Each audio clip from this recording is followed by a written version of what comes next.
We all depend on the incredible safety of modern air travel.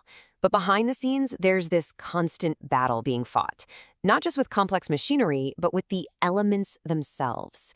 So today, let's pull back the curtain on the high stakes and often freezing world of the aircraft maintenance engineer. I mean, seriously, think about it for a second. Have you ever tried to, I don't know, thread a needle or even just type out a quick text when your hands are totally numb from the cold? It's basically impossible, right? Now, just imagine that fiddly little task is actually a critical repair on a multi-million-dollar jet engine. Yeah, that's the reality we're going to unpack here. And look, this isn't just about being a little uncomfortable. It's a fundamental thing about how we humans work. In pretty much any field, when the conditions get extreme, our performance just drops. But when you're talking about aircraft maintenance, the stakes are just so much higher. There's kind of this Goldilocks zone for getting things done right. An engineer's ability to work is at its absolute peak when conditions are, well, optimal. But you push that temperature too far one way or the other, whether it's crazy hot and humid or freezing cold and wet, and their performance takes a serious nosedive. And this is the part that's so important to get. Their workplace is not some climate-controlled office building. No way. They are constantly out there, exposed to literally everything you can imagine. One minute they're in a massive, drafty hangar, the next they're right out on the tarmac, dealing with everything from the blazing summer sun to driving winter sleet. So with the stakes being this high, you'd think there have to be some really clear rules, right? Well, you'd be correct. There are. The official regulations paint this picture of how things are supposed to work, a world where safety is the #1 absolute priority. And here it is, the gold standard, straight from the rulebook. The language could not be clearer. If the work environment gets bad, the work should stop, period. You wait until things are satisfactory again. It's a simple safety-first principle. And the rules get really specific. We're not just talking about a bit of a drizzle here. Work is officially supposed to stop for extreme temperatures, for moisture or hail, ice, high wind, poor light, or even things like dust and contamination. Basically, anything that could possibly distract an engineer or mess up the task at hand.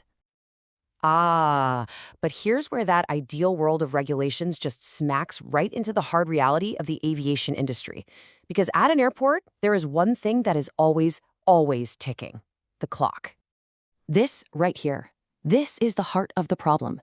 There is this absolutely relentless commercial pressure to get planes turned around and back in the air on schedule. Delays cost a fortune and they mess up the entire system. And what that means is maintenance often does not get put on hold, even when the conditions are way off from ideal. Let me give you a really stark example of just how far this can go. Okay, so there was this case in Scotland where engineers were working on a plane in brutally cold weather. They kept working as their fingers went numb. They kept working as the wind howled. They only stopped when something absolutely unbelievable happened.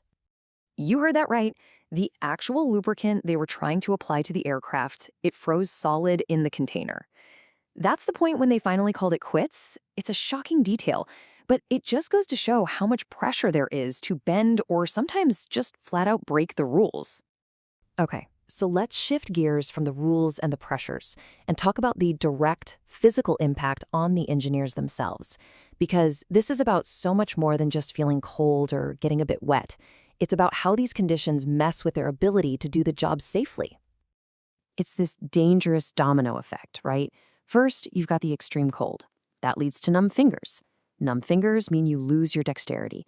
And all of a sudden, those super complex, fiddly little repairs become incredibly difficult, if not impossible, to do right, and the risk of making a mistake just skyrockets.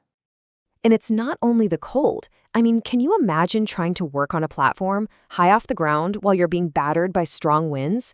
It's incredibly distracting and just plain dangerous. And over time, just putting up with any of these extreme conditions, it leads to massive fatigue, both physical and mental. And fatigue is a huge factor in human error. So at this point, you're probably thinking, okay, well, there have to be some simple solutions here. But the reality is, it's just a lot more complex than it seems. This is a real dilemma, because the obvious fixes, well, they often just don't work in the real world. So the first thing everybody says is, why don't they just wear gloves? And it makes sense, right? But the problem is, the very same thick gloves that would keep your hands warm also get in the way of the fine motor skills and the feel that you need for so many of these jobs. So you're trading warmth for dexterity, and that's a bad trade. All right, so what's the other big idea? Just move the plane into a hangar. Again, sounds simple, but for these really quick turnarounds where every single minute counts, towing a massive aircraft off the line and into a hangar, it's just often not possible from a logistics standpoint. The schedule just doesn't allow for it.